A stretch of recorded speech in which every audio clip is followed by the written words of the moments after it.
తెలుగువాడికి దక్కిన గౌరవం జస్టిస్ సుదర్శన్ రెడ్డి ఉపరాష్ట్రపతి అభ్యర్థిగా ప్రకటించడం.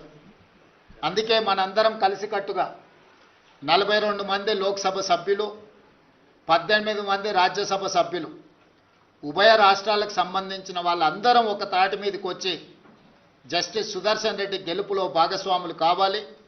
జస్టిస్ సుదర్శన్ రెడ్డిని గెలిపించవలసిన బాధ్యత మన అందరి మీద ఉన్నది. కాబట్టి చంద్రబాబు నాయుడు గారిని, చంద్రశేఖరరావు గారిని, వైఎస్ జగన్మోహన్ రెడ్డి గారిని, జనసేన అధ్యక్షుడు పవన్ కళ్యాణ్ గారిని, ఎంఐఎం పార్టీ అధ్యక్షుడు అసదుద్దీన్ ఓవైసీ గారిని, అదేవిధంగా ఉభయ కమ్యూనిస్టు పార్టీలు ఈ రాష్ట్రాల నుంచి ప్రాతినిధ్యం లేకపోయినా ఇతర రాష్ట్రాలలో కమ్యూనిస్టు ప్రాతినిధ్యం ఉన్నది కాబట్టి ఆయా పార్టీలను కూడా తెలుగు వాళ్ళుగా మన వాళ్ళు సంప్రదించి మద్దతు కూడగట్టి జస్టిస్ సుదర్శన్ రెడ్డి గారి గెలుపు కోసం పని చేయాలి. జస్టిస్ సుదర్శన్ రెడ్డి గారి గెలవడము ఇప్పుడు అవసరం.